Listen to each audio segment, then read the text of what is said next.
आप सबको जय मसीह की। प्रियो, मैं आपका फिर से स्वागत करती हूँ सबका the Lord is my shepherd channel पर। आपको दिखाई दे रहा होगा इस वक्त मैं हॉस्पिटल में हूँ और बहुत से दिनों से हम अपने the Lord is my shepherd channel पर भी नहीं आ रही हूँ और वचन नहीं डाल पा रही हूँ।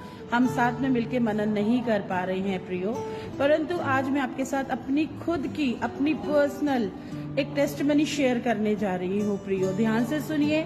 अगर आपके जीवन में या परिवार में कोई भी परेशानी दिक्कत है तो मेरी इस गवाही से आपके जीवन में बहुत बड़ा कार्य होने वाला है।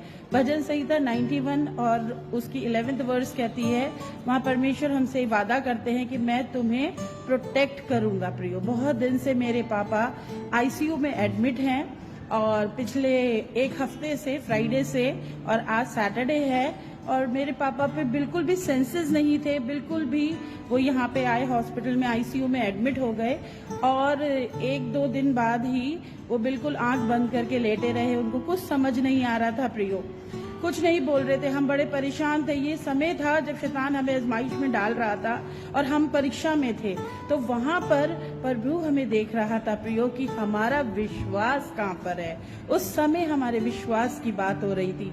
आज जब सैटरडे आ गया, कल रात को हमें डॉक्टर्स ने बुलाया और उन्होंने कहा कि हो सकता है आपके पापा वेंटिलेटर पे चले जाएं। प्रियो, मेरे पापा जो हैं वो उन्होंने चर्च में पास्टर का काम किया है और वो भी अपने विश्वास में बहुत अटल हैं और बहुत ज्यादा परमेश्वर को मानने वाले, उनकी सेवा करने वाले हैंगे। मैंने परमेश्वर से यही बोला कल रात को जब उन्होंने डॉक्टर्स ने बोला कि वो वेंटिलेटर पे भी जा सकते हैं, मैंने अपने पापा के पास खड़े होके उन पे हाथ रख के ये प्रार्थना करी, प्रभु तेरी इच्छा पूरी हो, तू जो चाहता है वो तू पूरा कर। और प्रियो, जब सुबह 6:30 बजे मैंने कॉल किया हॉस्पिटल में अपने भाई को, तो उसने बताया पापा ठीक है और पापा के जो बाईपैप लगा हुआ था मुंह पे और जो मशीनें लगी हुई थी वो सुबह उनके ऊपर से सारी हटा दी गई। उन्होंने अपनी आंखें खोली।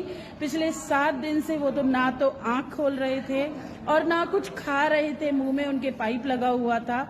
बहुत बड़ा आश्चर्य कर्म प्रभु ने हमारे जीवन में किया। तो आप भी घबराएं नहीं, परेशान ना हो, परमेश्वर पर विश्वास रखें, क्योंकि बाइबल कहती है विश्वास के द्वारा रोगी चंगा होगा। वो प्रभु है जिसने लाजर को जिलाया, मरी हुई लड़की को जिलाया, तो वो हमारा पिता मेरी और आपकी प्रार्थना क्यों नहीं सुनेगा।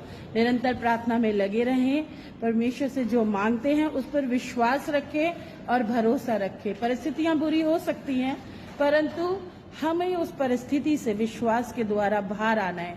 और जब मेरे पापा बिल्कुल ठीक हो जाएंगे, घर जाएंगे, तो मैं आप सबके सामने अपने पापा की गवाही लेके उनके खुद के मुंह से आऊंगी। जय मसीह की। अपनी प्रार्थनाओं में रेवरेंड पी बेंजामिन मेरे पापा का नाम है, हमेशा याद रखें और हमें ऐसे ही परमेश्वर में बढ़ते जाना है। आप सबको जय मसीह की।